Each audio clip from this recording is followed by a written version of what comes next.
에스라서가 전체가 몇 장이에요? 10장으로 되어 있어요. 느헤미야서는요.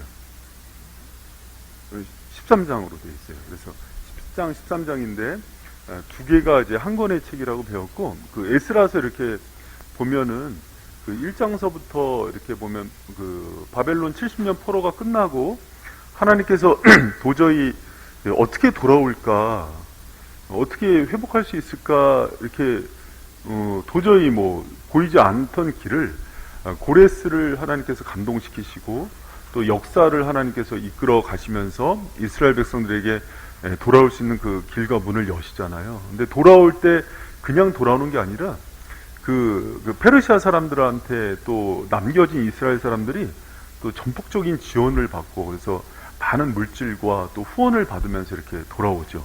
그래서 너무나 그 돌아온 그 귀한 사람들의 이 때문에 이 장은 이 명단을 이렇게 쫙 기록을 해놔요. 그래서 하나님의 나라에 기록된 그 이름, 영광스러운 이름들이 이 장에 기록이 되고, 그러고 나서 이제 3장서부터 많은 일들이 있지만은 가장 급하고 소중하고 중요한 일이 뭐예요? 우리 지난주에 했는데 예배를 드려요.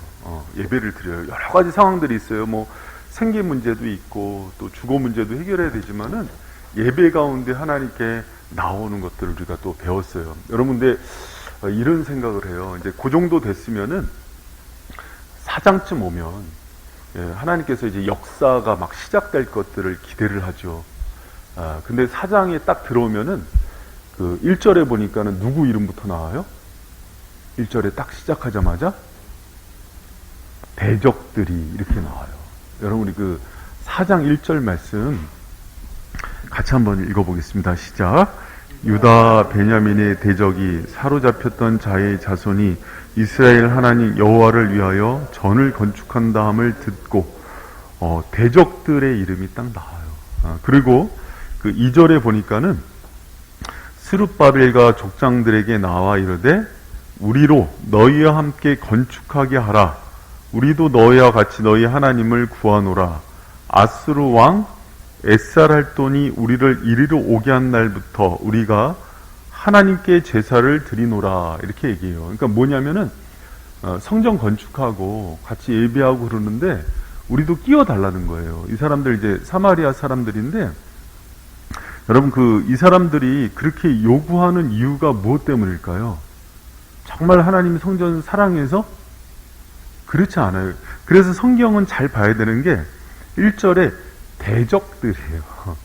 그러니까 이들의 의도를 미리 얘기해요, 성경은.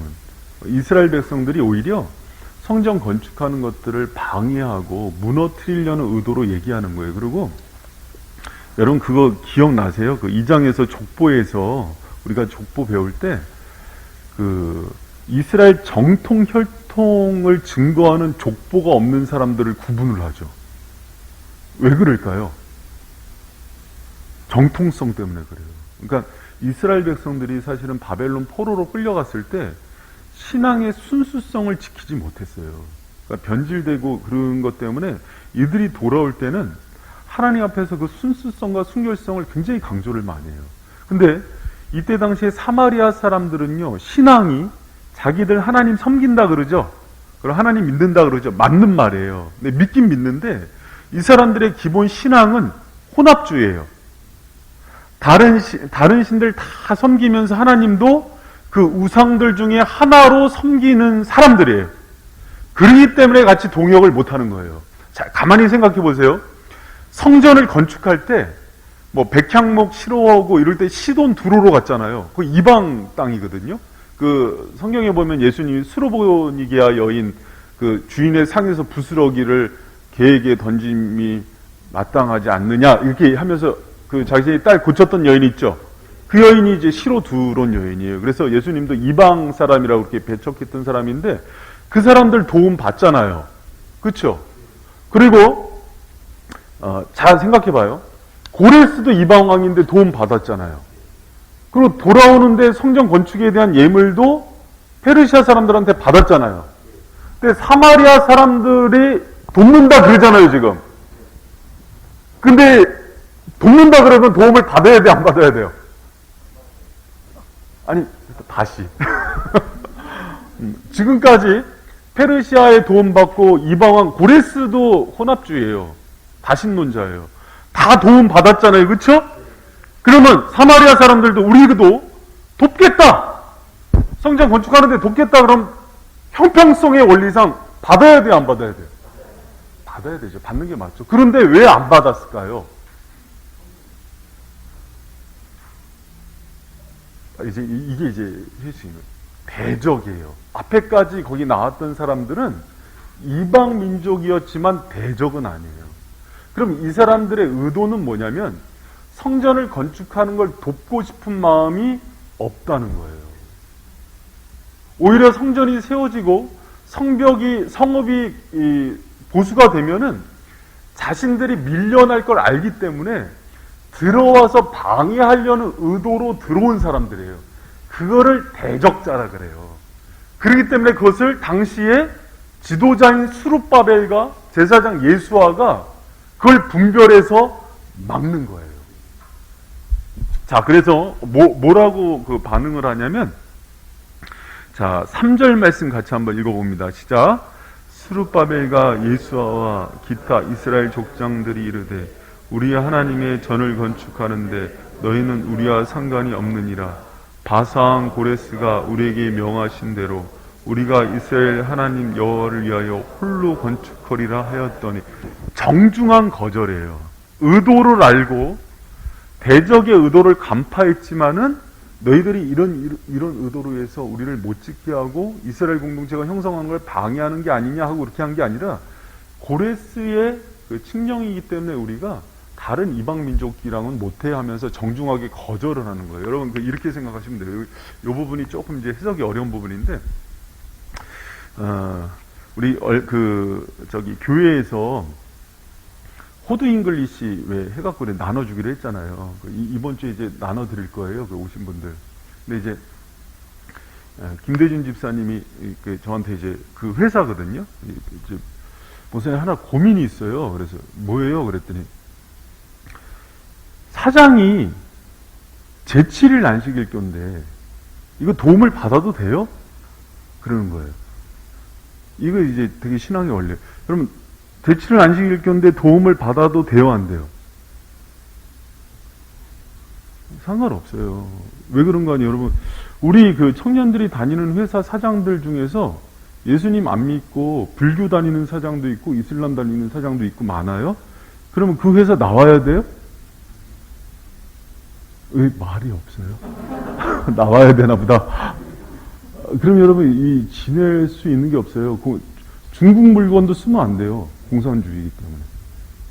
그런 논리로 따지면은요, 이 땅에서 쓸 수 있는 거 아무것도 없어요. 그리고 먹을 수 있는 것도 없어요. 여러분 우리 기본적으로 보는 영화들 있잖아요. 영화 만들기 전에 다 고사 지내는 거 알죠? 그 영화 보는 거 걸리면 내가 다 고사 지내요. 고사 지내고 이제 신앙인들에 따라서는 이제 예수님 믿는 사람들은 고사 안 지내고 그러거든요. 근데 이거죠. 봐요. 그런데도 불구하고 고레스도 만약에 돕는다 그러면 고레스도 혼합주의 왕이에요. 그럼 도움 받으면 안 됐죠. 이스라엘 백성들이 성막 칠 때 쓴 그 모든 돈은 어디서 나온 거냐면 애굽 사람들이 준 거예요. 그거 쓰면 안 되죠.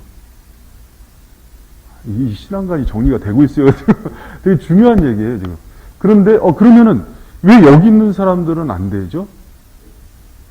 의도가 있는 거예요. 잘못된 의도가 있는 거예요. 그러니까 예를 들어서, 김대진 집사님 회사 사장님이 우리 교회를 포교하려고, 제7일 안식일교로 넣으려고 영어를 깔아요. 그러면 그거 받으면 돼요, 안 돼요? 그건 안 돼요. 근데 이웃과 이웃이에요. 그냥 받아도 돼요, 안 돼요? 저 옆집 사는 형이 어렸을 때 친한 형이 저랑 제일 잘 놀았던 형이 진호 형이라고 있어요. 진호 형네 집에서 밥도 먹고 이렇게 놀다가 오거든요. 그 엄마가 무당이에요. 밥 먹어도 돼요, 안 돼요? 그게 이제 고린도전서에 나오는 그 이제 우상에게 드려진 재물 문제예요. 그래서 그 상관없다고 바로 얘기해요. 그런데 믿음이 연약한 사람들이 시험 들면은 가지 말라 그러죠. 돼요. 고사떡 먹어도 돼요, 안 돼요? 돼요. 상관없어요. 근데 이제 예를 들어서 성훈 형제가 목사님 보사떡 먹는 거 보니까 제가 목사님 말씀 못 듣겠어요. 그러면은 이 사람 지키려고 안 먹는 거예요. 무슨 얘기인지 알겠죠? 근데 여기 나오는 사실은 이제 예수와 스룹바벨이 그동안 이방인들 거 다 봤다가 갑자기 성전 문제 딱 들어오면서 안 받는 이유가 뭐냐면 이 사람들이 저희와 의도를 정확히 간파했어요. 그래서 성전을 짓지 못하게 하고 이스라엘 공동체가 세워지는 것들을 방해한 거예요. 그래서 영적 분별력 가운데 그것을 정중하게 거절해. 그랬더니 사단은요, 자신의 실체가 드러나면은 그때부터 이제 발악해요. 그랬더니 나오는 게 뭐냐면은, 자, 4절 한번 같이 읽어봅니다. 시작. 이로부터 그 땅 백성이 유다 백성의 손을 약하게 하여 그 건축을 방해하되 바사왕 고레스의 시대부터 바사왕 다리오가 즉위할 때까지 의사들에게 뇌물을 주어 그 경영을 저희하였으며, 여러분 아주 관용적 표현이죠. 손을 약하게 하여. 그러니까 그 일을 못하도록 힘을 빼고 또 끝까지 방해했다는 얘기예요. 그래서 여러분 여러 가지 그 이제 방해 전략들이 나오는데요. 뭐 두려움에도 빠지게 나오고 정치적인 것들도 선동을 하기도 하고 또 뭐 여러 가지 방해가 나와요. 그런데 우리가 3장에서 성전 지대를 놓잖아요. 성전 지대를 놓고 성전이 건축되기까지 16년 동안 중단을 시켜요. 몇 년? 16년. 그러니까 3장에서 이제 우리가 그 5장까지 갈 때가 성전이 건축하는 얘기가 나오거든요. 근데 4장의 그 방해하는 시간들이 몇 년이냐면 16년이에요. 여러분 여기서 우리가 한 가지 중요한 순시가 영적인 교훈을 하나 배워야 돼. 뭐냐면 잘 들어보세요. 이 사람들이 지금 어떤 사람들입니까? 지금 성전을 건축하는 사람들이 70년 만에 바벨론에서 페르시아에서 돌아온 사람들이죠. 그리고 이 사람들은요, 잘 생각해봐요. 이미 다 자리 잡고 있는 사람들이고 잘 사는 사람들도 있었고 그랬는데 뭐 때문에 돌아온 거예요? 신앙 때문에, 성전 회복이라는 사명 때문에, 하나님께서 주신 언약만 붙들고 다른 거 다 내려놓고 이렇게 온 거잖아요. 그러면은 그 다음에 기대해야 되는 게 있어요. 뭐냐면 하나님께서 평탄한 길로 인도하는 거예요. 그렇죠? 그래요, 안 그래요? 여러 입장 바꿔놓고 생각해봐요. 다 진짜로 입장 바꿔놓고 이렇게 생각해 봅시다. 하나님이 너무 필요해. 지금 어디에? 저기 뭐 베트남, 또 필리핀에 하나님의 교회가 세워지는 게 너무 필요해. 그래서 회사에서 내가 중역이야. 막 이사하고 막 뭐 간부인데도 그 사명 붙들고 갔어. 그럼 그 다음에 요구되는 게 뭐예요? 아, 하나님의 그 역사를 체험하고 은혜 가운데 날마다 지내야 되는 거 아니에요? 그런데 지금 이스라엘 백성들이 몇 년 동안 마음이 어떨까요? 나는 이거 너무 잘 알아요. 왜 그런가 하니? 여러분 제가 신학교 갔을 때 정말 어렵게 제가 하나님께 그 청을 제가 들어드렸거든요. 그런데 알겠습니다. 그럼 제가 그 평생 주를 위해서 살겠습니다. 그러고 나서 이제 목회자로서 서원한단 말이죠. 근데 그러고 나면 기대하는 게 뭐예요? 평탄한 길로 그냥 하나님께 인도하시고 여러 고난도 없고 환난도 이렇게 하는 걸 당연히 바라겠죠. 근데 예상은 언제나 빗나갈까 안 빗나갈까요? 빗나갑니다. 여러분 근데 이거 잘 생각해봐요. 하나님, 잘 생각해요. 이제 여러분 여기 정리가 돼야지 시험이 안 들어요. 이것 때문에 시험 엄청 듭니다, 성도들. 내가 주를 위해서 이렇게 헌신했는데 왜 이렇게 내 인생이 꼬이고 힘드냐 이렇게 얘기하는데 제가 한번 계산을 다시 해줄게요. 잘 들어봐요. 여러분이 포기한 게 커요? 만유의 주인인 하나님이 여러분 써주는 게 커요? 솔직히 탁 꺼놓고 얘기해봐. 뭐가 커요? 대통령이 국가에서 나를 국가의 일로 불러서 사용하는 게 영광스러워요? 그렇지 않아요? 써주는 것만으로도 감지덕지 아니에요? 내 나중에 깨달았어요. 내가 뭐라고. 나 같은 것들은 하나님이 들어서 주의 일하는 데 쓰시고 주의 거룩한 말씀을 대언하게 하시고 나를 이렇게 악하고 추악한 자를 들어서 하나님이 동역자로 만드실까? 근데 우리 계산은 뭐가 더 크냐면 손해본 거. 나 페르시아에다 큰 집 두고 좋은 직장 두고 왔는데 왜 이 고생을 해야 돼? 여러분 그 계산하지 않아요? 아니 다 그런가 보다. 이거 대답을 못하네. 여러분 그게요 옛날에 국가 나란 일을 하는 사람들이 국가의 부름을 받았다는 것만으로도요 집이나 모든 것들을 뒤로하고 그 명의 하나로 살아요. 근데 나를 하나님께서 불러서 성전과 하나님 나라를 회복하고 역사를 회복하는 데 쓰임 받는다는 게 영광이고 명예가 아닌가요? 할렐루야? 그 계산을 먼저 하세요. 물론 하나님께서 뒤에요 하나님 회복시키는 얘기 나와요. 길마다 열어주시는 게 나오는데 심보가 그거 고쳐지지 않으면 영원히 우리가 하나님과의 관계에서 뭔가 계산이 안 되는 게 있어요. 여러분 내 인생 제가 이제 이번 주에 월요일 화요일 새벽에 오신 그 공성건 목사님 보면은요 그 양반은 대학을 26살에 입학했어요. 그래서 지금도 기억나요. 신학교에 왔는데 그 동기들이 집사님이라고 불렀어요. 나이가 많으니까. 이제 신학교 선배들도 다. 근데 지금도 생각이 나요. 그분이 공성건 목사님 우리 청교도 개혁교회 같이 협력교회거든요. 1학년 때부터 얼마나 겸손한지 몰라요. 늘 말을 놔본 적이 없어요. 지금도. 지금 이제 나이가 올해 53이래요, 목사님. 항상 보면은, 아이고, 윤기 형제 잘 지냈어요. 전사님 잘 인사하시고. 항상 생각나는 게 항상 산기도 도서실. 말씀 읽는 거 아니면 기도하는 거. 기도도 얼마나 많이 하는지 몰라요, 그거. 근데 그 개척회가 우리랑 개척한 시점이 같아요. 개척한 시점이 같았는데, 개척해서 하다가 뇌종양이 걸려서 쓰러져요. 수술을 받는데 신경을 잘못 걸려서 얼굴이 다 마비가 돼서 얼마 전까지 침을 흘렸어요. 나는 목사님 설교가 어떻든을 떠나서 서서 발음이 정확한 것 자체로 은혜가 되는 거예요. 근데 이제 저희 교회 성도들이 너무 또 기도도 많이 해주시고 또 이렇게 물신령에 도와주셔서 목사님이 진짜 많이 정말 많이 회복됐어요. 그전에는 말을 하면 이그러져서 말을 제대로 못했는데 그 모습만 봐도 너무 은혜가 돼요. 근데 이게 또 녹음되지.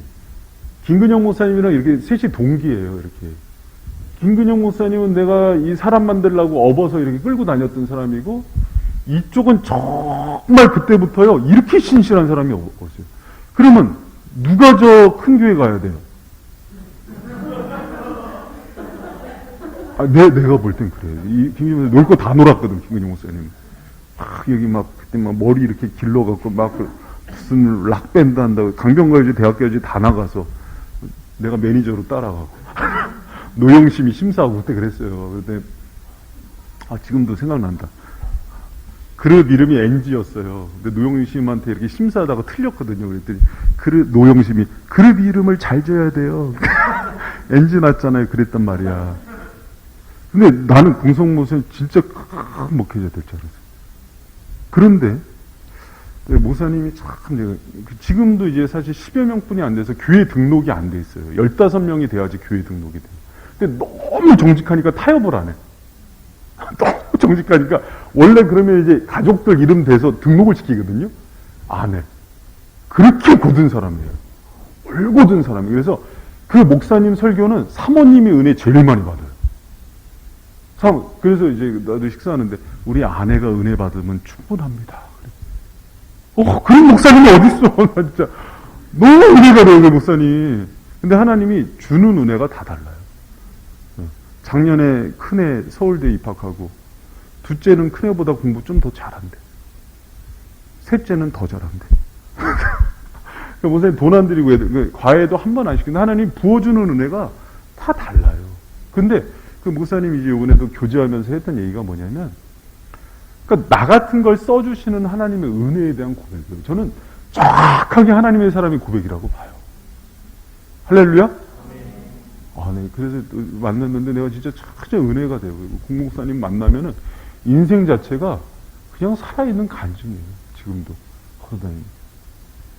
여러분, 우리가 하나님 앞에서요, 그러니까 사실은 주인의 처분대로 쓰임 받는 건데, 사장 딱 들어가면은 벌써 그렇게 헌신하러 온 사람들한테 대적자 들어오고 인생에 태클 걸리는 일들 생기고 어려움 생기면은요, 대부분 신앙의 연수가 짧거나 어리거나 미약한 사람들이 왜 나만 이렇게 맨날 인생에 어려움이 생기고 하나님 내가 할 만큼 왔는데 이 얘기가 들어오는 거예요. 여러분, 근데 그 생각부터 바꾸시기 바랍니다. 안 그러면은 하나님이 우리를 더 많이 도우려고 그래도 도울 수가 없어요. 그래서 여러분, 우리가 하나님 앞에서 여러 가지 인생이 어려움과 환난은 또 대적자들은 생길 수밖에 없어요. 특히 잘 들어보세요. 특히 하나님이 주신 사명이 정확하고 내가 주님의 길을 올곧게 간다. 그러면은 사탄이 나를 집중 마크할까요? 안 할까요? 사탄의 이름이 대적자예요. 그러면 여러분, 사탄이 그렇게 하는 사람들을 더 막고 공격하지 않을까요? 그래서 사도 바울이 이 땅 가운데서 살아가는 모든 성도들의 삶을 영적 전쟁터에서 산다 그랬어요. 그래서 여러분, 우리가 군인의 신분, 날마다 영적 전쟁을 하는 가운데 있다는 것을 잊지 않으셔야 됩니다. 그렇기 때문에 늘 대적자들과 영적 전쟁을 하면서 살아가는 것들이 신앙인들의 원래 모습이에요. 그래서 사도 바울이 디모데후서에 보면은 달려갈 길을 다 간 후에 나의 싸움을 마친 후에 예수 그리스도께서 의의 면류관을 들고 기다리고 계신 모습을 얘기하는 거예요. 거기 가서 쉬는 거예요. 할렐루야? 그 마음을 잊잖아요. 그래서 잘 봐요. 사사기에도 나와요. 편안함을 추구하면은 무너져요. 영적인 편안함을, 평강이랑 달라요. 평강은 상황에 상관없이 하나님께서 하늘로부터 오는 샬롬을 뜻해요. 그러나 편안함을 추구해서 경건성과 영성을 유지하는 사람을 하나도 못 봤어요. 여러분, 누가 그래요? 목사님, 지금 코로나고 좀 힘들고 그러는데 특세를 하냐? 그래도 특세도 1주가 아니라 이번에 보니까 한 2주, 한 3주 할 거예요, 지금. 그 이유가 있어요. 여러분, 저는, 그리고 그 얘기하는 사람들 있어요. 목사님, 하는데, 이제 지금은 주일 예배만 드려도 다들 만족하는데, 화요 제자반, 수요 강론, 금요 부부학교 왜 여러분, 안 나와도 지금 할 걸 작정하고 있어요. 그러니까 이제 코로나 때문에, 왜 그러냐면, 영적 전쟁 가운데서 행동대장이 멈춰 있으면 사단의 밥이 됩니다. 할렐루야? 여러분, 그걸 아셔야 돼요. 지금 이제 코로나가 너무 편안하게 지내기 좋은 환경이에요. 누구도 얘기 안 해요. 저도 사실은 뭐 중직자나 뭐 누구도 지금 안 나오는 사람들에 대해서 문제 안 삼아요. 그래야 되는 상황이에요. 또 그게 상식이고. 그런데 우리가 이런 상황 속에서도 잊지 말아야 되는 게 있어요. 늘 깨어 있어야 돼요. 그리고 베드로전서 얘기처럼 사단이 우는 사자처럼 두루 다니면서 삼킬 자를 찾는다는 것을 기억하셔야 돼요. 얼마나 많이 공격을 하는지 몰라요. 그거를 제가 느낄까요? 못 느낄까요? 느낍니다, 여러분. 느껴요. 그러니까 지금은 진짜 진검승부다. 적당히 다른 프로그램으로 때우면 안 되고 예배하고 말씀하고 기도만 산 교회만 산다. 할렐루야? 나만 지금 비상이 걸린 것 같아, 마음에. 똥줄이 타요, 진짜. 왜 그러냐면 지금 사실 이제 솔직하게 얘기할게요. 성도 숫자가 중요한 게 아니에요, 지금. 누가 많이 나오고 지금 교회가 유지가 되고 헌금, 이게 중요한 문제가 아니에요. 지금 하나님이 진짜를 찾아요, 지금. 진검승부를 건대니까요. 그럼 여기서는 누구만 살아났냐면 정확하게 본질로만 승부하는 교회가 살아나요. 그리고 지금 이제 대적자들 가운데 이겨야 되는데, 여러분, 영적으로 원래 가장 강력한 대적자는 편안함이에요. 그리고 쾌락이에요. 그걸 부어서 다 잠들게 만듭니다. 눈 떠, 빨리. 다 잠들게 만들어요.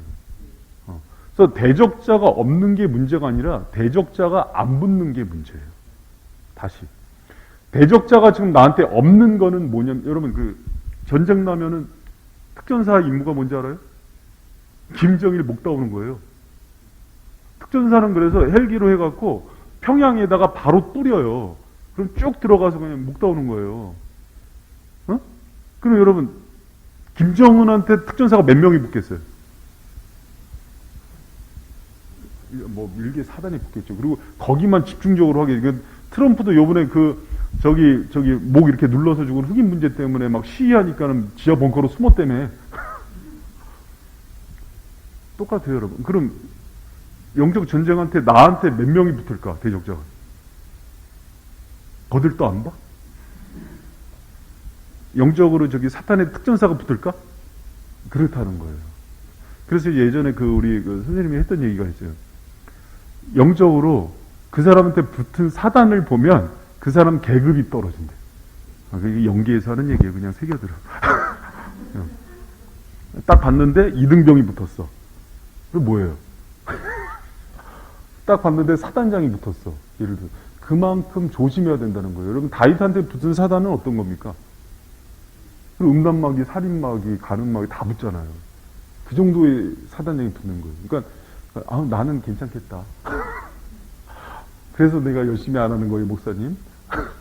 여러분, 영적으로 반드시 하세요. 제가 느헤미야랑 에스라 하면은 너무 좋은 게 뭐냐면, 영적으로 회복되고 살아나는 중요한 원리들이 다 들어가 있어요. 무너졌다가 어떻게 회복돼야 되는지에 대한 원리가 다 나와요. 그래서 여러분, 그냥 듣지 말고 복습도 열심히 하시고 말씀 읽으면서 이것만 딱 자기 걸로 가져가잖아요. 그럼 여러분, 어떤 상황 속에서도요, 에스라 느헤미야 영성으로 회복되는 은혜가 믿으시기 바랍니다. 그럼 여러분, 4장에서 얘기하는 게 뭐냐면요, 반드시 우리가 하나님의 거룩한 사명과 중요하고 존귀하고 가치 있는 일을 할수록 큰 대적자가 붙는다는 거예요. 많이 붙을까요? 평탄하지 않아요. 평탄하지 않습니다. 여러분, 보통 300교회 개척해서 한 교회 살아남는다는 얘기를 해요. 1년에. 그럼 교회 개척을 할 때 그 싸움이 하나님께서 얼마나 교회를 기뻐하시고 영광스러운 처소를 잡는데, 그럼 막 기뻐할 거예요, 안 기뻐할까요? 근데 왜 무너지냐면은, 뭐에 대한 준비가 안 돼 있냐면은요, 대적에 대한 준비가 안 돼 있는 거예요. 방해하는 사람도 붙지만 환경적인 방해, 물질적인 문제, 시대적인 문제가 엄청나게 공격을 해요. 그럼 그것을 이길 수 있는 영성을 가지고 나가야 될까, 안 나가야 될까? 당연히 가지고 나가야 되는 거예요. 그래서 성도는 영적 전쟁을 하는 존재라는 정체성을 잃어버리면 날마다 넘어져요. 그래서 지금 시비가 걸려오는 건 당연한 거예요. 내가 주님께 이렇게 헌신하고 예배드리고 기도했는데 왜 이렇게 문제가, 당연한 거예요, 당연한 거. 할렐루야? 왜 문제가 없어야 돼요?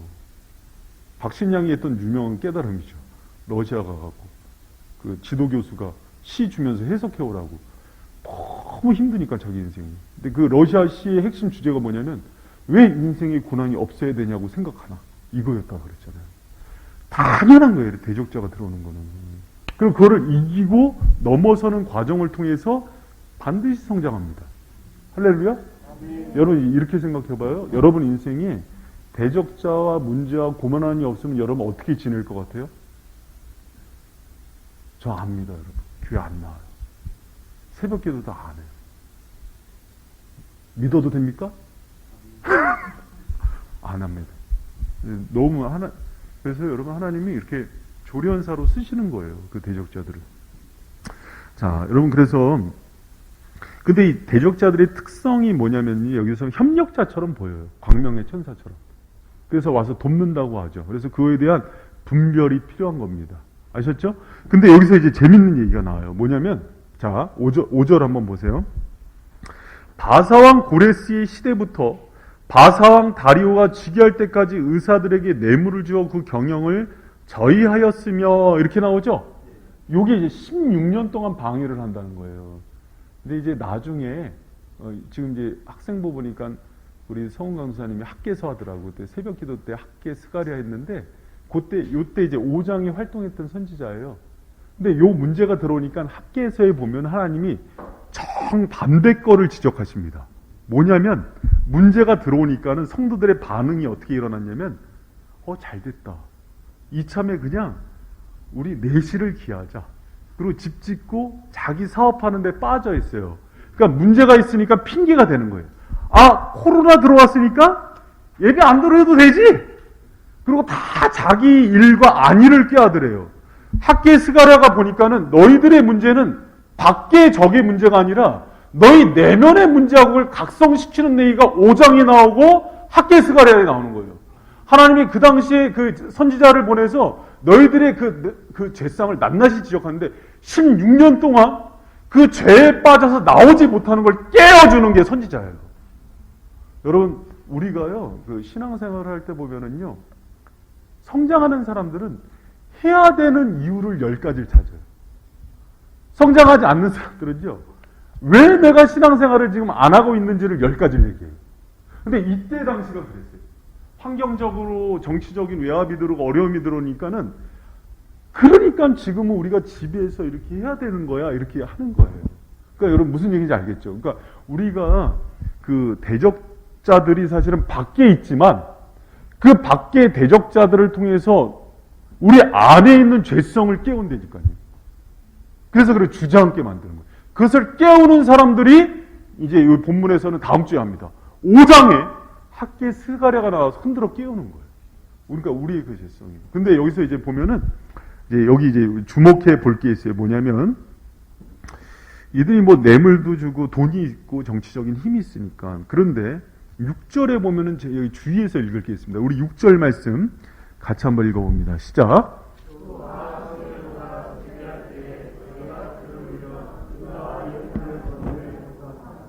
우리 7절도 같이 읽어요. 시작.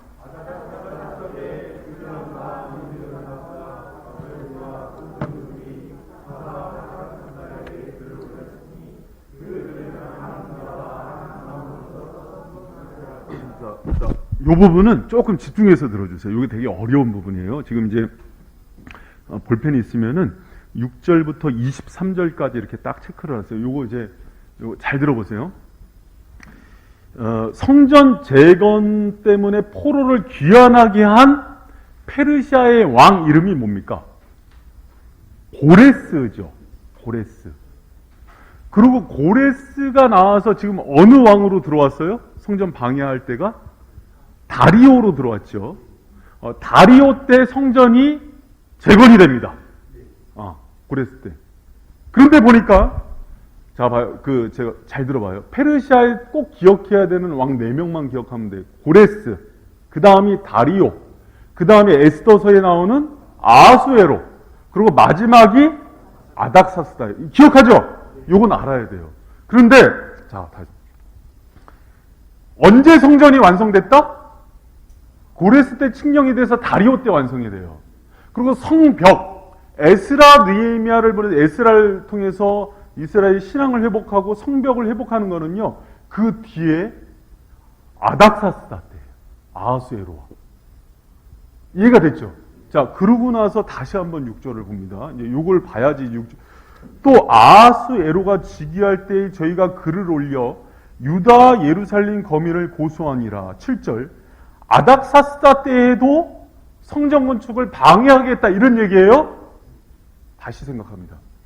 성전 건축 누구 때 이미 끝나요? 다리오. 그럼 그 뒤에 나오는 아하수에로와 고레스 왕 때 성전 건축을 방해했다는 얘기가 나오죠. 말이 돼요, 안 돼요? 안 돼요. 요 부분을 이해해야지 지금 4장 뒤에 부분이 이해가 되는 거예요. 그러니까 요 얘기는 뭐냐면 잘 들어보세요. 역사서를 기술할 때, 요거 이제 잘 들어요. 역사서를 기술할 때 유대인들이 연도별로 사건 중심으로 진행을 하다가 중요한 얘기를 할 때 연도를 뛰어넘어서 신학적인 진술을 할 때가 있어요. 그러면 이 얘기는 뭐냐면 중요한 얘기인데 같은 주제예요. 신학적 주제. 이런 성전 건축과 하나님의 사명을 감당하는데 이런 어려움이 다리오 왕 때도 있었는데 사실은 아하수에로와 아닥사스다 왕 때에도 에스라 느헤미야 때에도 하나님의 이런 대업들을 하는데 이런 큰 방해가 있었다 하는 신학적 진술이에요. 할렐루야? 이거 이해하면 좋은데. 그래서 여기서 얘기하는 게 뭐냐면 지금 갑자기요. 저기 느헤미야서에 나와야 되는 얘기가 여기로 들어와 있어요. 연대기적으로. 그러면서 성경이 꼭 하나님이죠. 하나님께서 강조하고 싶은 게 뭐예요? 얘들아, 성전 건축할 때뿐만 아니라 성벽을 건축하고 신앙을 회복할 때에도 계속 어려움이 있었어. 이 얘기예요. 할렐루야? 그 얘기를 하고 싶어서 갑자기 역사서는요, 연차적으로 가는 게 가장 좋은 진술이에요. 근데 갑자기 그게 아니라 성벽과 또 신앙 회복을 하는데 가장 어려웠던 얘기를요, 푹 튀겨와서 야, 성전 건축할 때만 이런 어려움이 있었던 게 아니라 성벽과 신앙을 회복하는 이스라엘 공동체 에스라 느헤미야 때도 이렇게 어려움이 있었어 하는 것들을요 강조하고 있는 본문이라고요. 이해가 됐습니까? 그러면 4장에서는 결국 뭘 강조하고 싶은 거예요? 얘들아, 하나님의 그 거룩한 일을 하고 선교를 하건 교회를 하건 주님의 이름으로 사업을 하건 그게 너무 소중하고 거룩한 일에서 내가 다 헌신하고 나왔지만 그 일을 하는 동안에 방해와 어려움은 여전히 있을 거야. 그거에 낙심하지 마 하는 주님의 음성이 아니겠어요? 할렐루야? 여러분, 4장은 지금 얘기하는 포인트를 정확히 이해할 때 하나님의 마음이 느껴지는 거예요. 왜 갑자기 성전 건축은 봐요. 5장 보면은 그때 가서 성전 건축하는 얘기 나와요. 5, 6장에. 근데 갑자기 저기 느헤미야 에스라 시대 때 있는 걸 갖고 와서 그때 가장 어려웠던 것들을 연결해서 성전 건축할 때, 성벽 건축할 때, 신앙 회복할 때 이런 어려움들이 있었단다. 근데 내 일은 너무 소중하기 때문에 너무 큰 어려움이 당연히 있는 거야 하면서 얘기하는 아버지의 음성을 듣는 저와 여러분 되시길 축원합니다. 여러분, 그래서 신앙은 그 원리를 아는 사람들이 철이 드는 거예요. 힘들 줄 알고 들어가는 거예요. 고난이 있는 줄 알고 가는 거예요. 할렐루야. 여러분, 얼마 전에 소개된 거죠. 저는 제가 이렇게 침이 많이 튀는 사람인지 몰랐어요. 침이 진짜 많이 튀어요. 그래서 이거 진짜 해야 돼요, 꼭. 그 필리핀 아젠다 마을인가 왜 거기 목사님이에요. 그 대신주 교단인데 그 쓰레기 마을에서 이제 자기가 노가다를 띄어서 3년 동안 5천만 원을 갖고 들어갔어요. 들어갔다가 선교 사역을 하다가 쓰레기 마을이에요. 진짜 쓰레기 주워서 사는 사람인데 거기서 이제 교회 짓고 복음 전하다가 그 마을 사람들한테 그 강도를 만나서 죽어요. 목사님이. 그럼 목사님이 이제 죽어서 천국 갔으니까 괜찮죠? 빨리 천국 가면 감사한 일이죠. 근데 남은 사람이 누구예요? 두 딸하고 아내예요, 미망. 근데 이제 그게 이제 그 영화로도 나왔는데 아내가 한국에 와서 장례를 치르고 다시 들어가요. 두 딸을 데리고. 근데 첫 예배 때 막 엉엉 우는 게 나와요. 남편이 걸어간 길을요, 결단하고 들어가요. 그러면 그렇게 결단하고 들어갔기 때문에 평탁할까요? 여전히 쓰레기 마을의 냄새도 나고 고난도 있고 그러지 않겠어요? 그러나 주를 위해서 받는 고난을 영광으로 알고 그것을 감당하며 가는 거 아니에요? 할렐루야? 그게 신앙입니다. 신앙은 내가 그 주를 위해서 살 때 하나님께서 주시는 은혜들이 너무 많아요. 그래서 주님께서 주님의 제자들한테 그런 얘기를 하는 거예요. 나를 따라오고 내 십자가를 지면은 이 땅 가운데서 정말 100배의 축복을 받는다. 그러나 뭘 겸해서 받는다? 고난을 겸해서 받을 걸 얘기해요. 하나님의 위로와 축복도 커요. 에스라의 이름 자체가 하나님이 도우신다는 뜻이에요. 느헤미야는 하나님이 위로하신다는 뜻이에요. 하나님이 자신들의 종의 이름을 그렇게 짓고 이스라엘을 위로하고 도우셔요. 그러나 그 과정 속에는 대적도 있고 어려움도 있고 아픔이 있다는 것들을 들어갈 때 준비하고 들어가는 거예요. 할렐루야? 제가 지금도 생각나요. 저 예전에 아버지가 이제 태권도장 다니라 그래서 태권도장을 갔는데 다리를 찢더라고요. 근데 그게 너무 고통스러운 거예요. 그래서 다리 찢다가 말고 그만뒀어요. 너무 아파서. 근데 여러분 그 다리 찢는 고통이 있어야 이게 다리가 쫙쫙 올라가지 않아요? 그 기본이죠, 사실. 그래서 다리를 안 찢었어요, 제가. 그래서 이제 군대 가서 사실은 이제 그 단정을 땄는데 그걸 알고 들어가는 거예요. 그래서 원래 그 태권도 하는 사람들은 그 다리 기본적으로 찢을 거 알고 들어가는 거예요. 신앙인들도 우리가 걷는 길에 대적들도 있고 어려움이 있다는 것을요, 알고 들어가는 거예요. 그리고 그것들이 왔을 때, 잘 들으세요. 하나님이 피할 길을 주세요, 안 주세요? 그것까지를 계산하는 거예요. 내버려 두지 않으세요. 그렇기 때문에 또 이기고 나가는 거예요. 여러분 가운데 그런 믿음이 있기를 축복합니다. 그래서 6절에 보면은 그러니까 또 이렇게 시작하잖아요, 부사. 이 또가 뭐냐면 앞에 이런 다리오 때 그런 건축할 때 고난뿐만 아니라 아하수에로 에스더 남편이에요. 에스더 남편이에요. 그러니까 순서적으로 보면은 여러분 그 에스더가 요 수르바벨 성전 다음에 나오잖아요. 그때 이제 아하수에로 왕이 나오고 그 뒤에 아닥사스드가 나오거든요. 그 에스더 남편이에요. 아하수에로가 즉위할 때에도 방해했고 아닥사스 때에도 방해했고 이런 얘기예요. 이들이 계속 방해를 합니다. 이 대적들이. 그런데 6절에서 23절은요. 대적들이 그러니까 이 부분을 되게 강조하고 있어요. 사장이. 어떻게 대적들이 방해했는지를 구체적으로 얘기하는 거예요.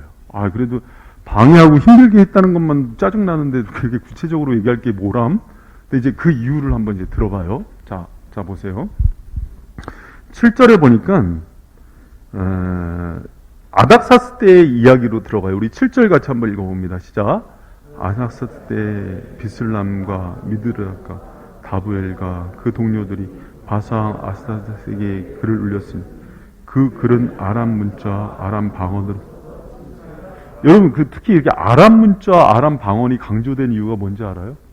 아수르 때부터요 공용어예요. 특히 이제 강대국이었기 때문에 세계 공용어예요. 우리나라가 베트남 갔는데 베트남어를 잘 모르면은 무슨 언어를 씁니까? 영어를 써요. 세계 공용어이기 때문에. 중국 갔는데 중국어를 모르면은 그 사람은 한국어 모르면 쓰는 언어가 뭐예요? 그게 아람어였어요, 당시. 그래서 이런 언어를 링구아 프랑카라 그래요. 모든 사람들이 연결해주는 언어다 이래서. 그래서 지금 링구아 프랑카는 영어예요. 근데 이때 당시에는 국제적인 그 어떤 그 학문과 그 힘이 있는 사람들이 꼭 했던 게 아람어예요. 그래서 지금도 목회자들이 고대 문서를 연구하려고 아람어를 연구해요. 근데 히브리어랑 비슷한데 조금 이제 애매해요. 그게. 근데 이걸 얘기하는 이유가 그때 당시에 대적들이 국제적인 학식을 갖춘 사람들이에요. 다 아람어를 쓸 줄 알아요. 그 사람들이 대표하는 사람들이 방백 르훔과 서기관 심세예요. 심세. 힘세. 근데 이 사람이 9절에 보면은, 자, 9절 같이 한번, 이 왕에게 이제 편지를 보내요. 상소문을 보내서 지금 성전 건축하고 성벽 재건하면 안 된다는 걸 보내는데, 10개의 그, 나라들이 나와요. 우리 9절 같이 한번 읽어봅니다. 시작.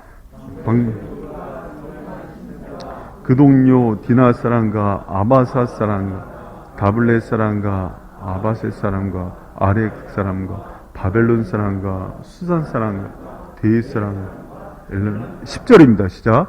기타 백성 곧 종기한 오스나발이 사마리아 성과 강서편 다른 땅에 옮겨둔 자들과 함께 고한.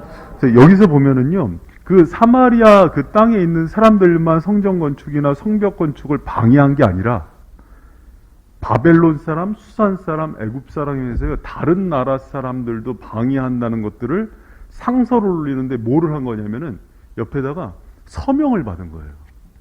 그러니까 그러면 여러분 생각해 보세요.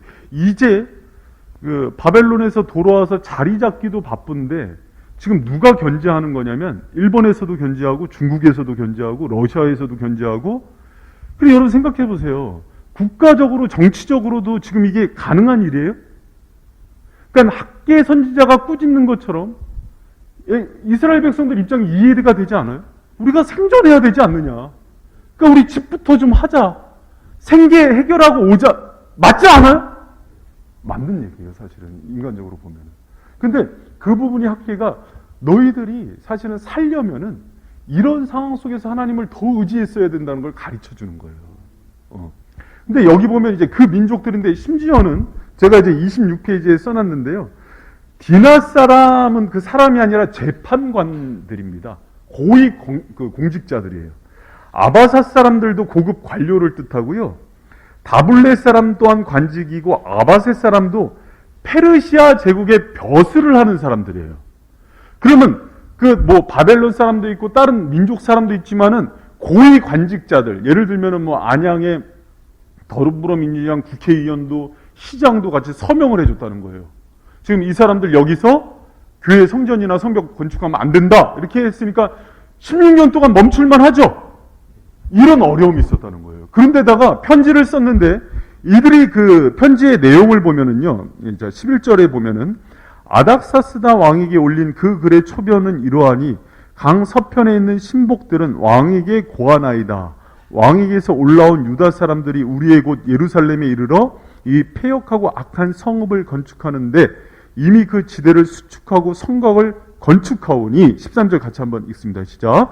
이제 왕은 아시옵소서. 만일 이 성읍을 건축하며 그 성곽을 마치면 저 무리가 다시는 조공과 잡수야 부세를 바치지 아니하리니 필경 왕들에게 소원해가 된다. 자, 그리고 15절 같이 읽습니다. 시작.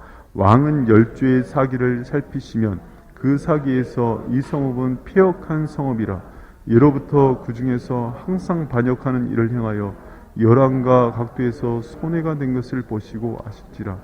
이 성읍이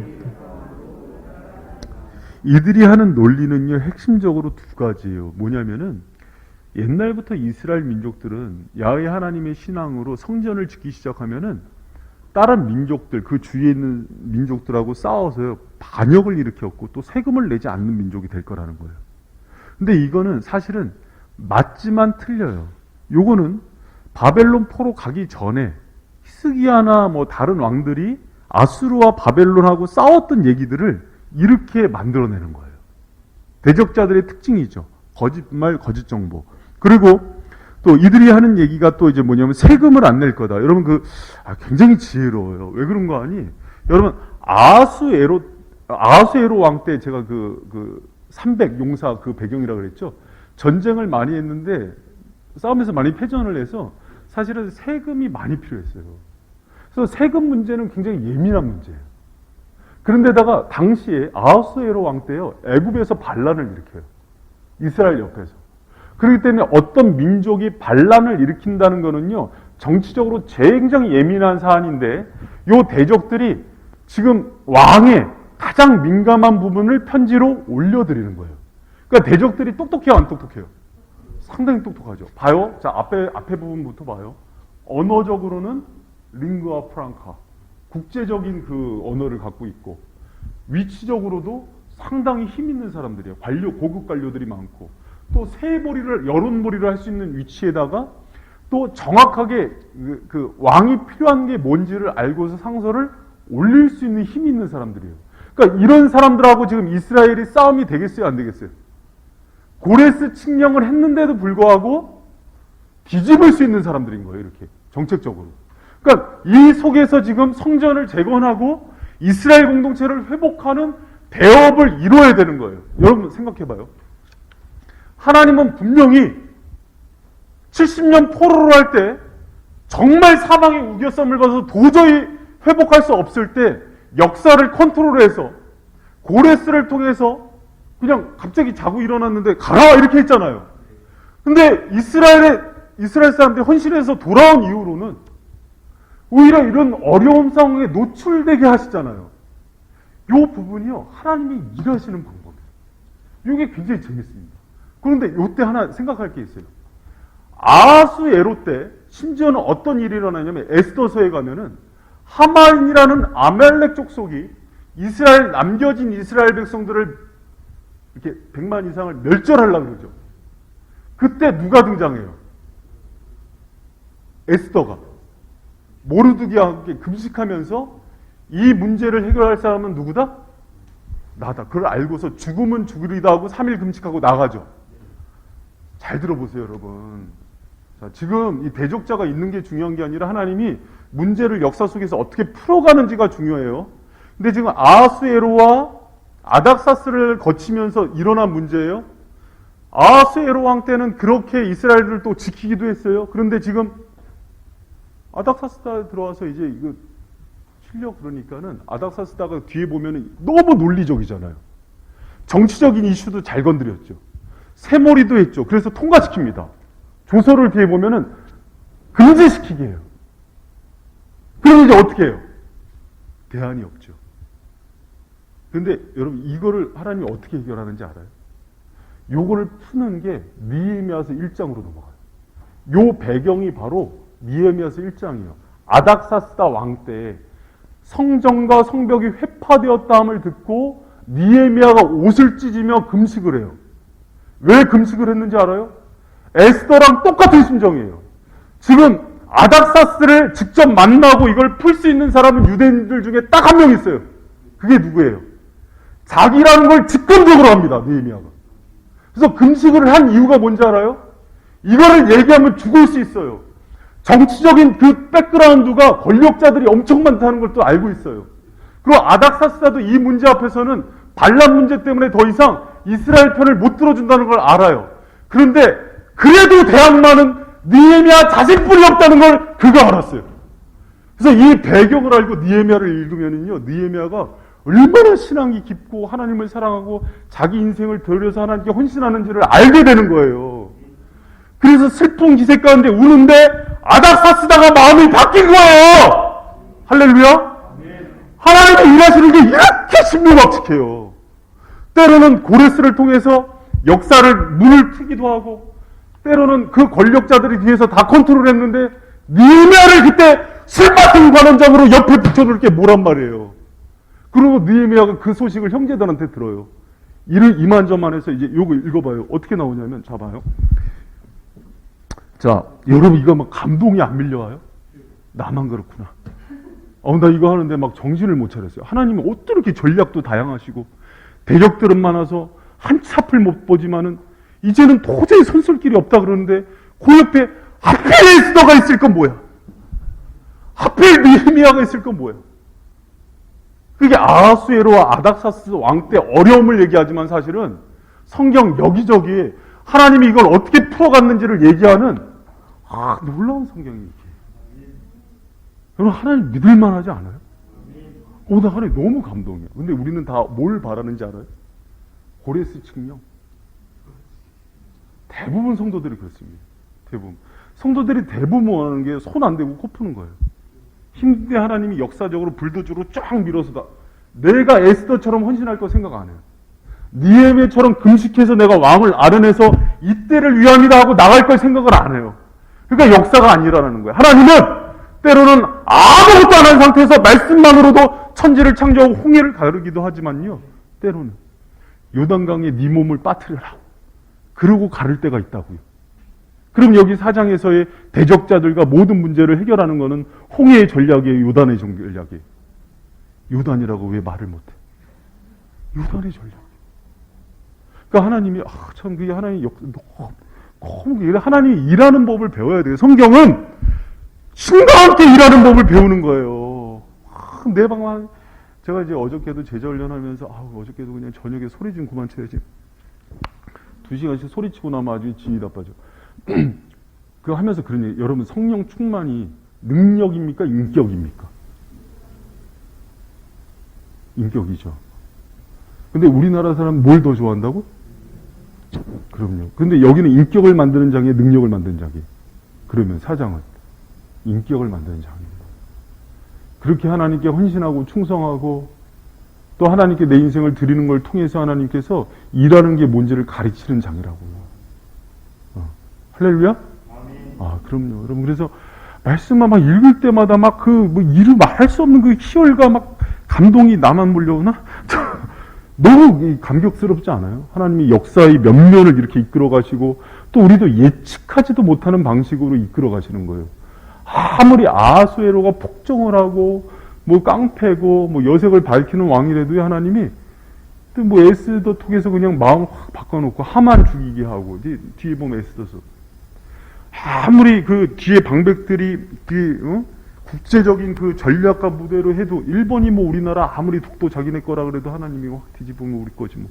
대마도까지 우리 거 되겠구만 지금 보니. 할렐루야? 그런 얘기예요 지금. 그런 얘기예요. 일본이 얼마나 국제 무대에 뿌린 게 많습니까? 베트남에다가 200조를 뿌렸대요. 베트남에다가. 그러니까 동남아 전체에다가 베트남뿐만 아니라 왜 그 경제권을 가져오려고. 근데 한류가 불고 코로나가 터지더니 베트남이 통째로 한국으로 오고 시작했는데. 나 너무 기가 막혀. 베트남도 그래서 코로나 초기에는 잠깐 일본으로 갔잖아요. 근데 지금 다시 한국한테 살려달라고 하면서 하나님이 역사를 어떻게 이끌고 갈지 참 기가 막히지 않아요? 그래서 여러분 역사를 알면 알수록 그냥 하나님에 대한 기대만 생겨요. 트럼프와 시진핑과 김정은과 아베 다 미쳤잖아요. 그쵸? 내가 볼 때 제정신인 애가 하나도 없어요. 이때 문화가, 이때 내가 그랬어요. 아수에로나, 뭐, 크세르크세스, 너무 근데 권력과 정치와 술과 여자에 빠져있는 정치인들 속에서 누가 다 컨트롤해 가요? 하나님이 기대하시라. 할렐루야? 그러니까 여기서 보면은 여러분, 그 아닥사스다 왕이 17절 같이 한번 읽어봅니다. 시작. 여러분 봐요. 이들이요 이렇게 국제적인 전략과 매너와 전략, 외교력과 이 모든 것들을 가지고 상소를 딱 올리니까요 안 받아들일 수가 없어요. 국회에서 딱 상정을 했는데 딱 봤을 때는 이미 민심까지 다 끌고 왔어요. 여론까지 안 할 수가 없습니다. 그러니까 이제 아닥사스도 딱 봤더니 결론을 내려요. 자, 17절 같이 읽습니다. 시작. 왕이 방배 서기관 심세와 사마리아의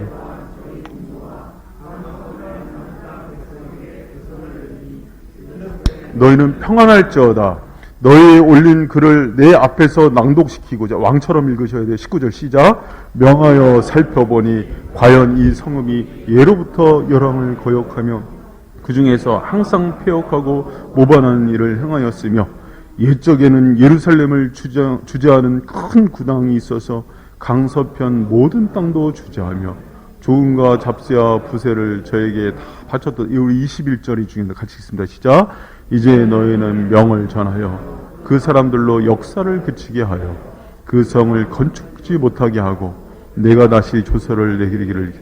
그러니까 너희는 이제 명을 전해서 그 사람들로 역사를 그치게 하여 그 성을 건축하지 못하게 하고 이미 성전을 건축했어요.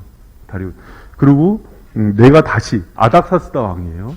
아닥사스다 왕이 다시 조서를 내리기까지 기다려라 그랬는데 요세푸스라는 역사가에 의하면 왕과 병거를 가지고 와서요 성전을 다 해파하고 성벽을 무너뜨려요.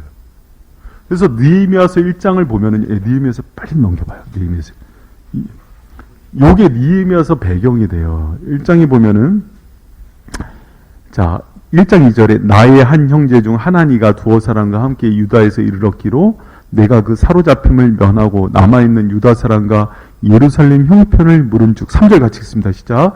저희가 내게 이르되 사로잡힘을 면하고 남은 자가 그 도에서 큰 환난을 만나고 능욕을 받으며 예루살렘 성은 회파되고 성문들은 소화되었다. 그러니까 이 얘기를 들으면 여러분 어떤 마음이 생겨요? 4절 이 느헤미야 심장 같이 읽습니다. 시작. 내가 이 말을 듣고 앉아서 울고 수일 동안 슬퍼하며 하늘에 하는 느헤미야는요 정말 애국자고 하나님을 정말 사랑하는 사람이에요. 그 교회를 너무 사랑하는 사람이에요. 그러니까 그렇게 오랫동안 기도하는 중에 하나님이 2장에서 아닥사스다가 갑자기 느헤미야를 보는데 너무 사랑하는 그 술 맡은 가는 자기 신하였어요. 네가 왜 이렇게 근심이 많아? 그러니까는 이제 신하가 어렵게 얘기를 하는 거예요. 사실은 성전이 이렇게 회파, 그거 내가 조서를 내려서 그런 건데? 그래? 그럼 느헤미야야, 내가 취소하마. 가서 다시 회복해라. 그래서 그냥 뭐 군대랑 돈이랑 다 붙여줘서 다시 회복하는 얘기가 나오는 거예요. 여러분, 이게 사실은 잘 봐요. 우리가 사장을 대할 때 사장에서 제가 이제 그 얘기했어요.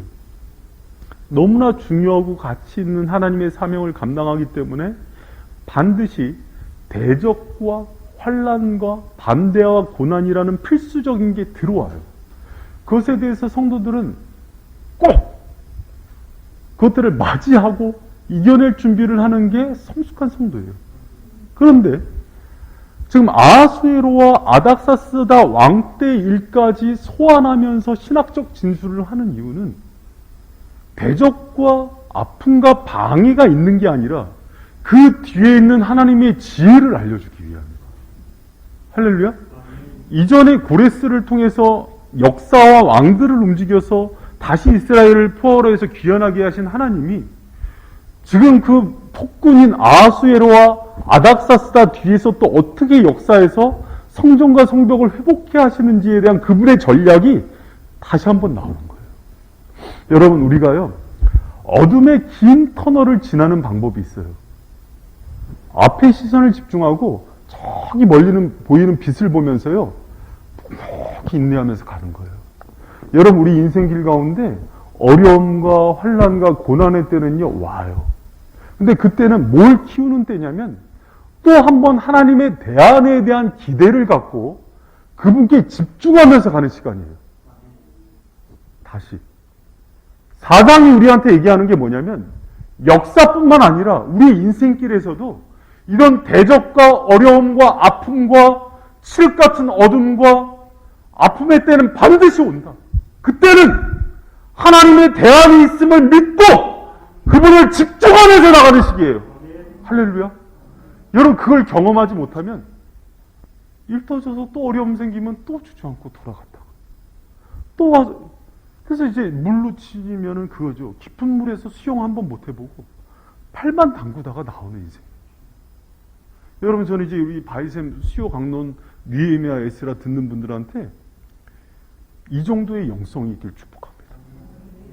이 정도의 영성. 여러분, 하나님이요, 큰 인물을, 하나님은 이스라엘 백성들을 만들 때, 용사로 만들 때 반드시 광야는 통과시켜요. 대적들도 만나게 해요. 그거를 통해서 하나님께서 키우고 성장시키는 게 있는 거예요. 그랬을 때 그걸 통과하는 방법은 모든 환난과 어려움과 대적자들 앞에서 하나님의 대안이 있다 없다? 반드시 있어요.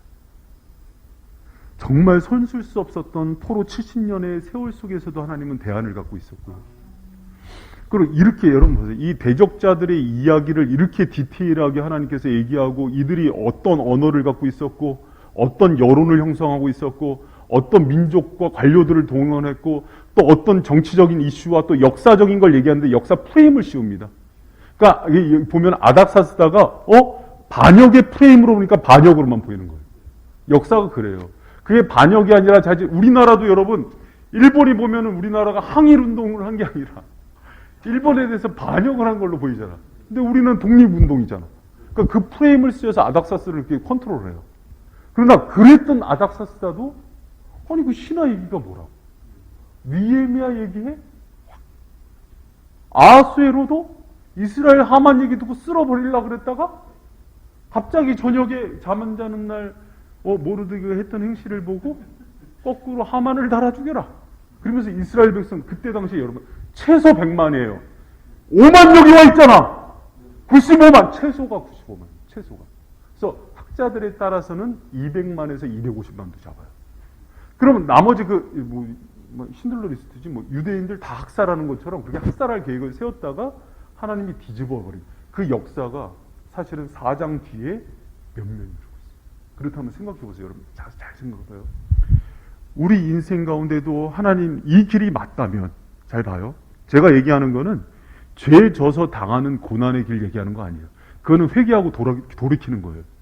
그러나 정말 하나님의 거룩한 사명을 붙들고 한 걸음 한 걸음 간 길 앞에도 고난과 대적자들이 있다는 거예요. 그런데 그 길 속에서는요, 물러서지 마세요. 물러서지 말고 그분은 반드시 대안을 갖고 있고 피할 길이 있으며 그분에게는 고레스의 방법도 있고 아닥사스다와 아하스에로를 변화시킬 수 있는 그 은혜의 길이 모두 있다는 걸 믿고 나가는 저와 여러분 되시길 축원합니다. 그래서 그 뒤에 느헤미야가 위로자로 등장하는 거예요. 에스라가 회복자로 등장하는 거예요. 그래서 다시 한번 이스라엘을 회복시킬 때뿐만 아니라 5장에 가면 이제 5장에 가면 이제 5장, 6장이 성전을 회복하는 얘기가 나오거든요. 이제 다음 주에 오시면은 성전을 회복할 때 하나님께서 어떤 대안으로 또 그 위기와 또 어려움과 대적자들을 이기게 하시는지가 나와요. 그래서 여러분 성경을 읽으면은요, 엄청난 하나님의 지혜가 생겨요. 그리고 또 어떤 상황 속에서도 그분의 대안을 기대하는 마음이 생겨요. 하나님은 신실하신 분입니다. 그분을 신뢰함으로, 여러분 전 그래요. 우리 하나님이 코로나보다 작습니까? 우리 하나님 코로나보다 작아요? 아니요. 그러지 않아요, 여러분. 하나님이 바벨보다 바벨론보다 크시고 페르시아보다도 크신 분이세요. 근데 하나님께서요, 이것들을 허락하시는 이유는 이제 영적인 집중력을 훈련시키기 위해는 이만한 방법이 없어요. 그래서 여러분 이때에 여러분 저마다의 그 어려움과 환란들이 있어요. 이때에 하나님께 더욱더 우리 시선 집중하고 승리하는 저와 여러분 되시길 축복합니다. 여러분 우리 그 27페이지 오늘 제가 조금 일찍 끝내려고요. 내일 또 이제 또 새벽기도 오시는 분들이 있어서 자 여기만 한번 읽어봐요. 27페이지 보면은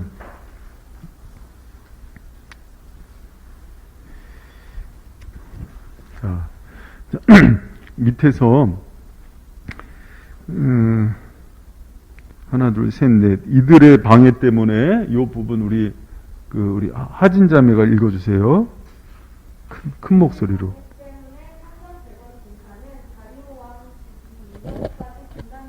그게 어디 나오냐면은 24절 4장 24절 읽어보세요. 아닥사스다 왕 얘기 나왔다가 갑자기 24절 보면 같이 읽습니다. 24절 시작. 이에 하나님의 전 역사가 그쳤 바상 다리오 제2년까지 그러니까 갑자기 앞에서 그 역사를 거꾸로 올라가서 아하수에로 왕 얘기 나오고 아닥사스다 왕 저 뒤에 얘기 나오더니 다시 다리오 왕 얘기로 나오죠. 성전 건축 아직 안 된 거거든요. 근데 성벽 건축할 때 이야기와 어려움을 얘기한 이유는 제가 그랬어요. 신학적인 진술을 통해서 하나님이 어려움 속에서 어떻게 이거를 해결하신지를 보여주기 위한 유대인들의 여러분 그 성경 진술 기법이에요. 근데 요게 잘 들어봐요. 또 이게 제가 예방약도 하나 넣을게요. 요게 하나님 안 믿기로 작정하고 말씀으로 안 믿기로 작정하고 보는 신학자들은 성경 틀렸다고 보는 거예요. 왜? 연대순이 안 맞지 않냐? 이건 뒤에 와야 되는데 왜 여기 와 있냐? 그래서 자유주의 진영에서는 그래서 이 성경은 잘못됐다 이렇게 봐요. 너무 답답해요, 진짜. 그러니까 이게 안 믿으려고 이렇게 보면은요, 모든 게 안 믿어져요. 근데 여러분, 제가 이렇게 잘 설명하니까 이게 이해가 돼요, 안 돼요? 그리고 이거는 성경에 자주 쓰이는 기법이거든요? 근데 필요 없어.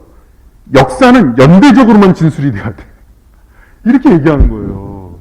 그러니까, 나 너무 속상해요. 목사님들이 그런 얘기하면 성도들이 또 와서, 이거 하나님 말씀 아니라고 또 물어봐요, 나한테.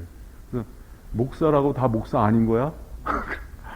하나님의 말씀을 믿고 그분의 그 핵심 진리를 믿고 가르쳐야지. 무슨 얘기인지 알겠죠? 그러니까 여러분, 아니 제가 이렇게 그 사장을 설명하는 거 들어보니까 제가 말이 맞는 것 같지 않아요? 근데 또 이제 갑자기 어느 날 이제 황 집사님 책을 봤다? 근데 미국의 유명한 교수님이 쓴 책이야. 근데 그 책을 보니까 이 사장은 그래서 잘못된 본문입니다 하면은 그걸 가지고 와서 목사님보다 유명한 분인데요? 이분이 박사인데요? 이렇게 얘기하세요. 그러면 나 속상해요, 안 속상해요? 그 되게 제가 얘기한 것도 사실은 굉장히 이렇게 성경 해석이 저명한 사람들 중에서 신실한 주의 종들이 있어요. 그분들 거 제가 읽으면서 연구해서 또 본문 연구해서 얘기하는 거잖아요. 그래서 중요한 얘기입니다. 여러분, 그리고 이제 이런 것들은, 설교 때는 얘기를 못해요. 복잡한 얘기를 해야 되니까 설교 때는 얘기 못하는데 이런 것들이 나중에 신앙이 자랄 때 이런 것들을 알면은 보약이 돼요. 지금 보약이 되고 있어요? 너나 되라. 이게 보약이 돼요, 나중에. 그러면서 성경이 더 이렇게 깊이 보이고, 그 족보 같은 것도 이렇게 알고 나니까 되게 은혜가 되잖아요. 그런 힘이 생겨요. 그래서 말씀은 일전기력도 틀린 게 없어요. 그리고 이게 하나하나를 깊이 알수록 은혜가 돼요. 그런데 이렇게 까다로운 이런 아주 이론적이고 까다로운 것들을 이렇게 은혜가 되게 설명하는 데는 여기뿐이 없어요. 그렇다고 해주세요. 그렇다고 내가 교만해지진 않아요. 그냥 여러분과의 그냥 어떤 신뢰관계를 위해서 제가 얘기하는 거니까 그렇다고 해주세요. 나도 책 여러 권 봤는데 이거를 되게 학문적으로만 풀어나갔고 보다가 잠만 와. 근데 이제 나도 여러 번 보고 그랬는데 주님의 마음이 그게 아니더라고. 할렐루야? 그래도 또 이제 또 나중에 또 들고 온다. 어느 책에서 봤는데 목사님 얘기랑 다르더라고. 자, 보세요. 그래도 괜찮아요. 내 얘기가 다 맞는 건 아니니까. 자, 27페이지 보면은 제일 크게 우선 김주옥 전사님이 계속 읽어주세요. 계속 27페이지 거기.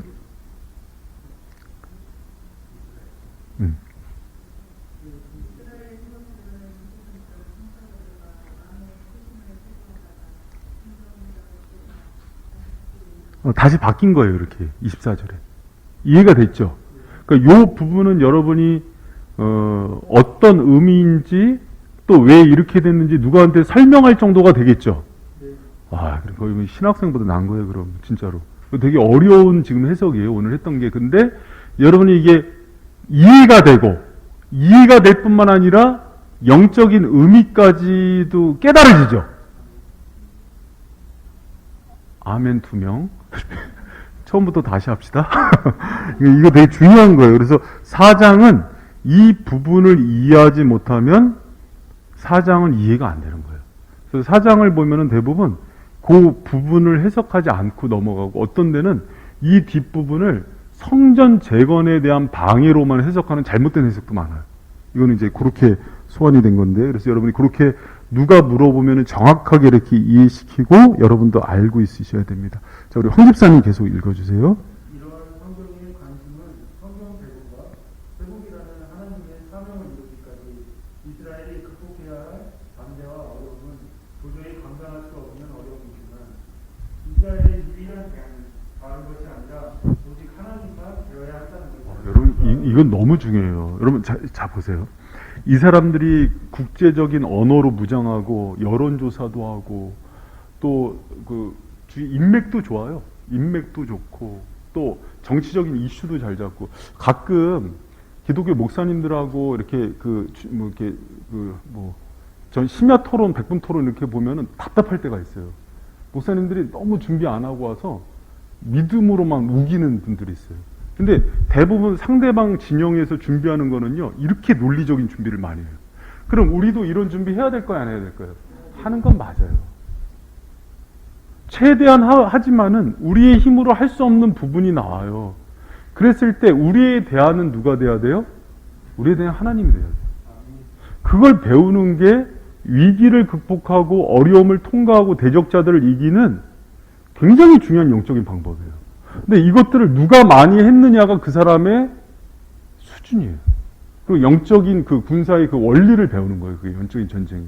그러면 이 사람들은 바벨론 포로 기간에도 그러고 성전 재건할 때도 그러고 앞으로의 어려움 속에서도 그러고 계속해서 하나님이 이들의 대안이라는 게 같은 얘기지만은 다른 방향으로의 방법들이 많이 생길까요? 안 생길까요? 생기는 거예요. 그래서 문제가 생기면 기대가 되는 거예요.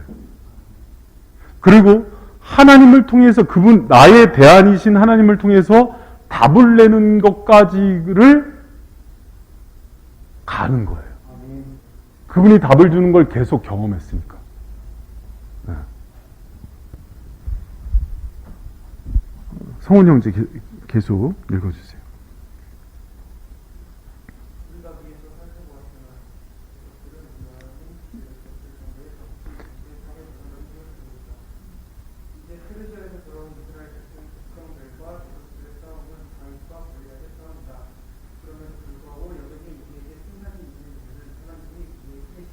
그럼요. 우리의 대안과 우리의 승리의 비결은 거기에 있어요. 여러분, 그러면 자, 보십시다. 지금 우리가 정말 우겨쌈을 당한 것 같은 코로나의 상황 속에서도 여전히 그러합니까? 여전히 그러해요. 여전히. 그냥, 지금 뭐, 그런데 뭐, 목사님 뭐 이런저런 이유로 10가지도 100가지도 이유를 댈 수 있지만, 결국은 여러분 하나님과 단판을 져서 답을 내는 거예요. 그게 이스라엘이에요. 거기까지 나아가기를 축복합니다. 계속 읽어줘요. 우리 인생에도 반드시 계속되는 공격과 수없이 많은 어려움에 부딪히게 될 것이다. 그때 반드시 확인할 것이다. 나의 죄 때문에 이런 일이 생겼다는 회개하고 부딪혀야 한다. 그러나 만약 하나님의 사명을 붙들고 지금까지 나아가는 데 생긴 어려움이라면 하나님께서 우리의 모든 문제에 제한을 하고 붙임을 믿고서 끝까지 포기하지 말고 하나님과 붙잡고 인내해야 한다. 여러분, 이 하나님을 믿습니까? 저 믿어요. 너무 신실하세요. 너무 신실하세요. 어떻게 표현을 못하게. 그분은요, 내가 하나님을 배신하면 배신했지, 여전히 아직도 그 자리에 계세요. 신실한 사랑과 마음을 가지고. 나 진짜 어떻게, 여러분, 예수님 좋지 않아요? 그래서 우리 아버지가, 그 장로님이 좋아했던 찬양 중에 난 예수가 좋다고, 그 찬양을 너무 좋아하셨어요. 난 예수가 좋다고 하면은 막 그렇게 크게 불렀던, 예수 알수록 너무 좋다. 막 이렇게. 예전에는 제가 신학교 간다 그러니까는 호적에서 판다 그러고, 아들 하나 잃은 셈 치자 그러고, 막 그러시더니 나중에는, 예수 믿기 잘한 것 같다. 예수가 너무 좋다. 막 이렇게. 그리고 나중에는 이런 얘기까지 했어요. 내가 좀만 젊었더라면, 신학을 해서 목회를 한번 해보고 싶다. 아버지가 욕심입니다. 제 목회는 부르셔야 합니다. 사실은 내 힘으로 하는 게. 근데 이제 그런 마음까지 들 정도로 너무 예수가 좋다고 그렇게. 천국 가면 만나겠죠? 우리 천국 가서 만납시다?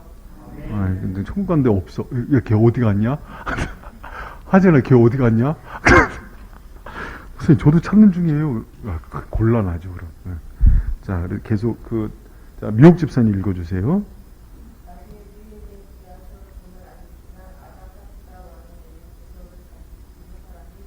느헤미야예요, 이 느헤미야.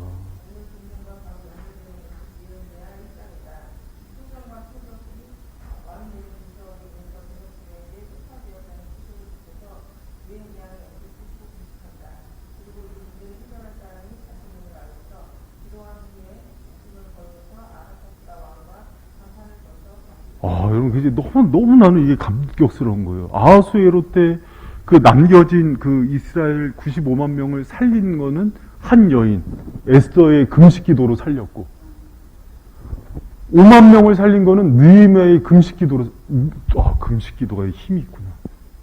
야, 이 한 사람들을 준비시켜서 하나님께서 그 민족을 살려버리는 거예요. 여러분, 하나님은요, 토인비가 했던 얘기죠. 많은 다수를 원하지 않아요. 무기력한 다수를 원하지 않고요.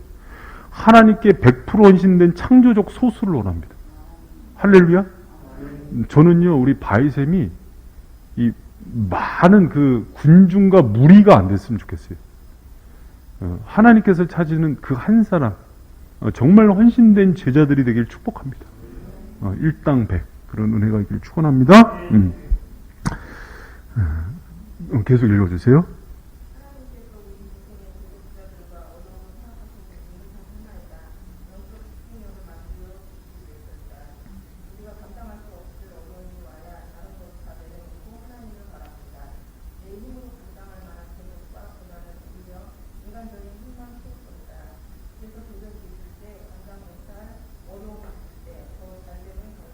내가 이거 쓸 때 이를 갈면서 썼어요. 왜 그래요? 내 인생을 돌아보니까 적당한 어려움은 내가 내 수완으로 하더라고. 근데 감당 못할 어려움들이 오면요, 그때 엎드려서 기도하더라고요. 그러니까 기도를 해요, 평소에도. 근데 기도의 무게가 달라요. 그러니까 정말 하나님 아니면 안 됩니다 하는 상황들이 이게 지금 딱 사장의 상황이에요. 이거는 뭐 어떤 외교적인 수완으로도 안 돼요. 그때 하나님께 어려서 하나님을 붙드는 거를 영적 집중력 싸움이라고 그래요. 그분만 돋보기가 왜 이렇게 딱 빛을 해갖고 딱 집중을 해야 타잖아요. 똑같습니다. 영적으로도. 모든 기도가 올라가는 게 아니에요. 모든 기도가 상달되는 게 아니에요. 하나님은 자기를 간절히 찾는 자를 아세요. 그러니까 자기가 전부가 돼서 찾는 기도를 아세요. 나머지 이렇게 보험 하나 들어놓고 그냥 이렇게 하는 기도도 아세요. 근데 하나님이 그 전부가 되길 원하시기 때문에 그 상황을 허락하세요, 우리한테. 대적자들과 내 힘으로는 어떻게 할 수 없는 그 홍해의 상황을 만들어 놓고요. 그래서 간절히 부르짖게 만드세요.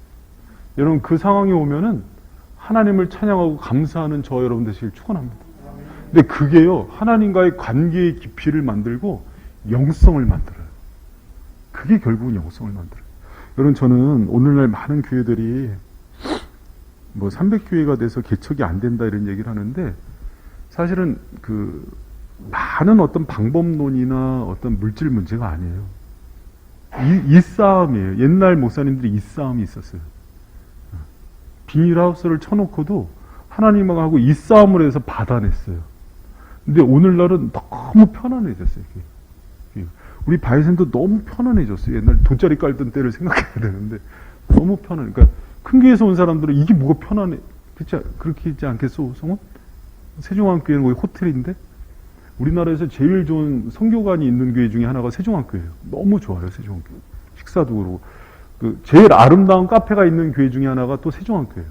근데 거기서 이제 왔으니 얼마나 여기가 막 너무 초라해. 그치? 대답 잘해야 된다.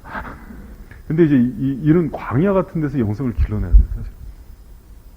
그래도 조용기 목사님이 예전에 처음에 할 때요, 그 멍석 깔아놓고 이렇게 천막 쳐놓고 할 때 그런 영성들이 옛날에 우리나라 전후 세대에 많이 나왔어요. 그때. 이제 지금은 교회들이 너무 부유해져서 돈이 너무 많아요. 3천억짜리 건물 지을 때잖아요, 지금. 그래서 전 세계가 아는데. 그래서 영성이 죽어요. 그래서 영성이 죽어요. 그래서 여러분, 자, 봐요. 이런 영성 사모가 되지 않으세요? 양 목사님 이런 영성 사모가 되지 않아요? 목회자로서? 성관사님 사모가 되죠. 태영 목사님 사모 되지. 기도해 줄게. 궁지에 몰려야 돼. 궁지에 몰려. 진짜로. 사람도 도울 사람이 없고 재정적으로 도울 사람이 없고 어디도 의지할 사람이 없고요. 근데 이게요, 잘 들어보세요. 그런 환경이 아닌데도 심령이 가난해서 그렇게 반응을 하는 사람들이 있다니까. 이게 복이야, 또. 네, 그런 분들이 있어요. 막 집도 부자고 여러 가지 환경도 있고 그런데도 그 심령 상태가 가난하다는 게 그런 뜻이에요. 아나흐라는 심령이 가난함이 그런 뜻이에요. 아무것도 의지할 게 없어서 하나님만 의지하는 그 심령의 상태를 그 팔복에서 심령이 가난하다 그래요. 여러분, 그 가난함이 있어서 하나님을 나의 유일한 대안으로 붙들고 씨름해서 나오는 그 영성이 저와 여러분의 것이 되기를 축복합니다. 그게 만들어지면 개척하면 성공해요. 응? 우리 개척 비전이 있잖아. 할렐루야? 막 밀어붙이는 거지. 뭐 선교사도 막 미니까 가더라고. 그러면 그 영성이 있어야 광야에 가서도요, 교회가 세워져. 근데 그게 안 들어오면은 파리 새끼 하나 움직이지가 않아. 저도 갈 길이 멀어요. 그러면 더 씨름하는 거죠, 하나님께. 네. 여러분, 그런 은혜가 있길 축원합니다. 그래, 제가 마저 읽을게요. 인생의 어두운 터널을 통과하는 시간은 누구에게나 온다. 반드시 옵니다. 다 와요. 대적자가 오고 고난이 옵니다. 낭망의 시간, 절망의 시간, 고난의 시간, 외로움의 시간, 병약한 시간과 같은 어둠의 시간이 올 때 우리가 해야 할 것은 영적인 집중력을 가지고 하나님만을 의지하고 신뢰하는 것이다. 그러면 그 역사의 끝에서 에스라가 하나님의 도움이란 뜻이에요. 하나님의 도움과 느헤미야가 하나님의 위로란 뜻입니다. 하나님의 위로를 통해서 우리에게 영적인 승리를 안겨주실 것이다. 기도하겠습니다. 하나님 감사합니다.